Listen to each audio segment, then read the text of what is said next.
Bienvenidos a un nuevo análisis a fondo.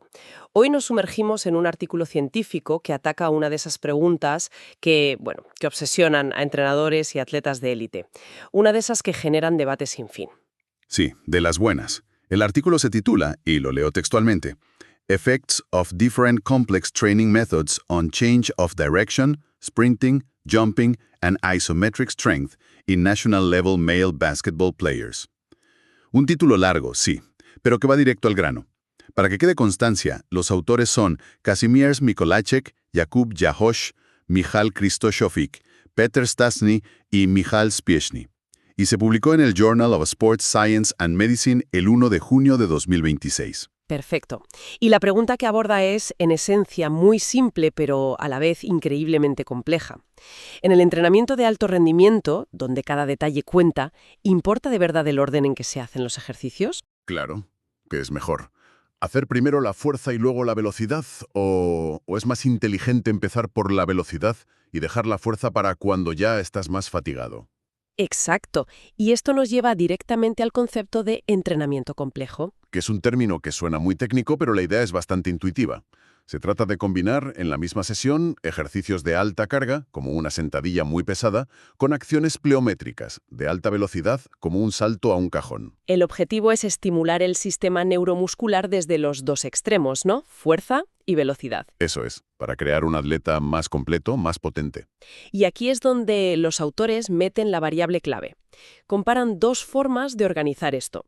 Por un lado, el entrenamiento complejo descendente, o DCT. Que es primero los ejercicios de fuerza cuando el atleta está fresco y después los pliométricos. Y por otro, el entrenamiento complejo ascendente, o ACT. Justo al revés, o sea, primero la velocidad y la explosividad y luego el trabajo de fuerza. Nuestra misión hoy es desgranar este estudio para ver si realmente hay un orden ganador. Y lo fascinante aquí es por qué esto es tan crucial precisamente en el baloncesto. No es un deporte de esfuerzos constantes, es un caos de acciones explosivas. Un sprint corto, una frenada, un salto. Exacto, un cambio de dirección para eludir a un defensor. Todas estas acciones exigen aplicar una fuerza enorme en fracciones de segundo. Y la teoría es que la fuerza y la velocidad generan adaptaciones distintas. La duda es si la fatiga de hacer uno primero perjudica o incluso potencia al que viene después. Claro. Imagino que los investigadores tendrían su propia apuesta, su hipótesis. ¿Qué esperaban encontrar? Pues tenían una hipótesis muy lógica, casi de manual. Pensaban que el método ACT, el de velocidad primero, al hacerse con el sistema nervioso limpio de fatiga, mejoraría más los sprints y la agilidad. Y al revés, para el otro grupo. Eso es, que el método DCT, al abordar la fuerza máxima sin cansancio previo, optimizaría más las ganancias de fuerza. Una predicción, muy elegante y bien fundamentada. Tiene todo el sentido, pero también se podría argumentar lo contrario, ¿no? Que hacer la fuerza primero te puede dejar tan fatigado a nivel muscular que luego es imposible ser explosivo en los saltos. Absolutamente. Y ese es el núcleo del debate científico. La fatiga tiene una cara metabólica, el agotamiento del músculo, y una neural, el cansancio del sistema nervioso. La hipótesis se basaba en priorizar la calidad del estímulo neural, pero tu punto es exactamente la razón por la que este estudio es tan necesario. Para ver qué efecto predomina en la práctica. Pues vamos a ver cómo lo pusieron a prueba. Hablemos del diseño. ¿Quiénes participaron en el estudio? El estudio se hizo con 20 jugadores de baloncesto masculinos de nivel nacional de Polonia. Y un dato importante, tenían una media de 17 años, pero ya contaban con varios años de experiencia en entrenamiento de fuerza. O sea, que no eran novatos a los que cualquier cosa les hace mejorar. Eso le da más valor a los resultados. Totalmente. Se sometieron a un programa de 8 semanas durante la pretemporada, con 2 sesiones por semana. Y aquí viene el detalle clave. Ambos grupos hicieron exactamente el mismo volumen de entrenamiento. Mismas series, mismas repeticiones, mismas cargas. La única pieza que se movió en el tablero fue el orden de los ejercicios. Y eso es fundamental. Es la única manera de poder afirmar con cierta seguridad que cualquier diferencia que veas se debe a la secuencia y no a otra cosa. Entonces, para que quede claro, el volumen total de sentadillas y saltos era idéntico. Pero, ¿cómo te aseguras de que la intensidad es la misma? Porque el grupo que hace fuerza al final, el ACT, llega más cansado a las sentadillas, ¿no? Esa es una pregunta excelente y una de las grandes dificultades. Lo controlaron prescribiendo las cargas como un porcentaje del máximo de cada atleta, pero es innegable que la percepción del esfuerzo es distinta. De hecho, esa diferencia en el estado de fatiga es precisamente lo que se cree que impulsa las adaptaciones diferentes. Entendido. ¿Y qué tipo de ejercicios hacían? ¿Nos podemos hacer una idea de una sesión? Claro, los de resistencia eran los clásicos: sentadillas con barra, peso muerto, press banca. Y en los pliométricos es donde se pone interesante. No eran solo saltos verticales. ¿Ah, no? No, incluyeron drop jumps, que son saltos desde un cajón, saltos laterales, saltos a una pierna. O sea, que había un énfasis claro en la pliometría excéntrica, por el impacto, y multidireccional. ¿Por qué esa lección? Porque el baloncesto se juega en 360 grados. Un jugador pasa mucho más tiempo frenando y cambiando dirección que saltando en vertical. Estos saltos buscan una transferencia mucho mayor a los movimientos reales de la cancha. Vale, el diseño es robusto y específico. ¿Y qué cambios buscaban? ¿Qué pruebas les hicieron? Fue una batería de pruebas completísima. Midieron casi todo. Para los saltos, el salto con contramovimiento, el CMJ, con y sin brazos, y el squat jump, LSJ. Que no son lo mismo. El contramovimiento usa la energía elástica de los músculos como un muelle. Y el squat jump es más fuerza pura, concéntrica, ¿verdad? Exacto. También midieron drop jumps desde 2 alturas. Para la velocidad y la agilidad, sprints de 5 y 10 metros. El famoso test 5-10-5 o Pro Agility. Y para la fuerza, la joya de la corona, una prueba llamada Isometric Mid-Thigh Pull, el IMTP. El IMTP. Expliquemos esto bien porque es clave. No es simplemente ver cuántos kilos levantas. Para nada. Se coloca al atleta tirando de una barra inamovible conectada a un sensor de fuerza, y se le pide que tire con la máxima fuerza y a la máxima velocidad posible. Lo fascinante aquí es que no solo mides la fuerza máxima total, sino la tasa de desarrollo de la fuerza, el RFD. Es decir, cuánta fuerza eres capaz de producir en los primeros 100 o 200 milisegundos. Justo. Recuerdo trabajar con atletas que odiaban este test porque es brutalmente honesto. O tienes esa explosividad inicial o no la tienes.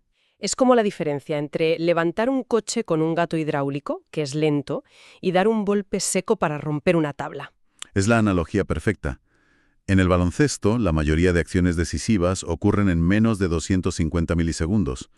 Ser capaz de generar fuerza muy, muy rápido es a menudo más importante que la fuerza máxima total.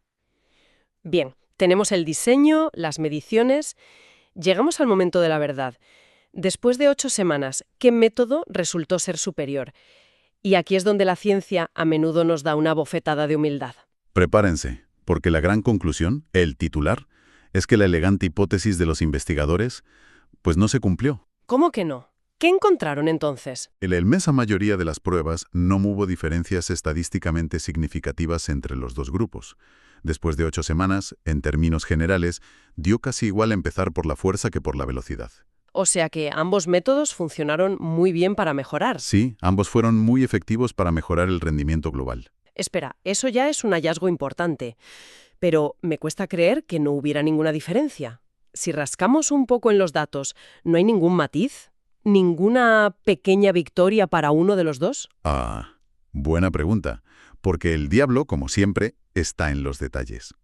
Aunque los resultados generales fueron muy parecidos, sí que hubo un par de diferencias pequeñas, pero estadísticamente significativas, que favorecieron a un grupo. Al que hacía la fuerza primero. Ese mismo.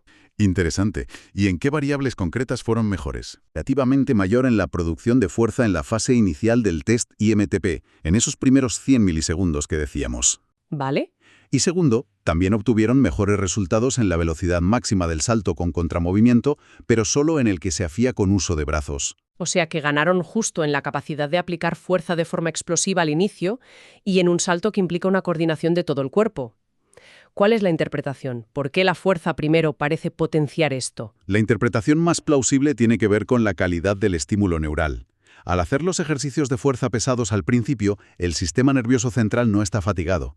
Esto permite un reclutamiento máximo de las fibras rápidas y optimiza las adaptaciones que gobiernan la producción de fuerza a alta velocidad. Es como si el cuerpo aprendiera a encender el motor de la fuerza de manera más eficiente. Exacto. Y más rápido. Entonces, ¿qué significa todo esto para el entrenador o el atleta que nos escucha? ¿Qué nos llevamos a casa? Pues la conclusión principal, y los autores lo subrayan, es que el orden de los ejercicios no es una variable revolucionaria que vaya a transformar a un atleta. Es más bien, y me encanta la expresión que usan, una variable de ajuste fino. Una variable de ajuste fino, es una gran imagen. No es el motor del coche, sino el ajuste de la suspensión para un tipo de circuito muy concreto. Es una analogía perfecta. Significa que los entrenadores pueden elegir un orden u otro según los objetivos, las preferencias o incluso la logística. Ambos caminos llevan a un destino muy similar de mejora general. La base, o sea, el volumen y la intensidad, es mucho más importante que el orden. Mucho más. Si el objetivo es mejorar esa explosividad inicial, la recomendación sería clara. Basándonos estrictamente en los datos de este estudio, sí. Si el objetivo prioritario para un atleta es mejorar su primer paso o su salida en un sprint, el método DST, haciendo la fuerza primero, parece tener una ligera ventaja. Le estás diciendo al sistema nervioso, oye, hoy lo más importante es esto, presta toda tu atención aquí. Eso es. Pero, ¿es esa pequeña ventaja en los primeros 100 milisegundos realmente decisiva en un partido? Ese es el debate eterno. La significancia estadística frente a la práctica. Yo creo que en este caso puede ser relevante. Una ventaja de unas pocas milésimas de segundo puede ser la diferencia entre robar un balón o cometer una falta. Dicho esto, y para ser honestos, hay que ponerlo todo en contexto con las limitaciones del estudio. Cierto, siempre hay que mencionarlas. El tamaño de la muestra era de solo 20 atletas. La asignación a los grupos no fue aleatoria por temas de logística y, muy importante, no había un grupo de control. Esto no invalida los resultados, pero nos recuerda que son una pieza del puzzle, no una verdad absoluta. Entiendo. Así que, para resumir, tanto el entrenamiento complejo ascendente como el descendente son herramientas eficaces en pretemporada. La elección depende de si se busca una mejora general, donde ambos valen, o si se quiere afinar esa producción inicial de fuerza, donde el orden fuerza primero parece llevar ventaja. Has captado la esencia perfectamente. La belleza de este estudio no es que nos dé una respuesta única, sino que nos da más opciones y nos ayuda a entender mejor el porqué de cada una. Desde luego, abre la puerta a pensar en el entrenamiento no como una receta, sino como un menú a la carta. Para quienes quieran examinar todos los datos y la metodología en detalle, leer el artículo original de Mikolayek y sus colegas es muy recomendable. Y si me permites, me gustaría lanzar una reflexión final. El gran modulador de estas adaptaciones parece ser la fatiga. El cansancio acumulado influye en cómo el cuerpo responde al siguiente ejercicio. Parece lógico, pues esto plantea una pregunta fascinante para el futuro del entrenamiento. ¿Qué pasaría si, en lugar de seguir un orden fijo, la secuencia se adaptara en tiempo real? Imagina un escenario donde, basándose en mediciones objetivas de velocidad o altura del salto, se decidiera qué ejercicio hacer a continuación según la fatiga del atleta en ese preciso día. Una programación viva que se adapte al atleta, no al revés. ¿Podría ser ese el siguiente nivel de personalización en el entrenamiento de élite? Es una idea potente y probablemente el futuro hacia el que nos dirigimos. Con esa reflexión lo dejamos por hoy. Para no perderse futuros análisis como este, invitamos a seguir nuestro canal y a activar las notificaciones. Hasta la próxima.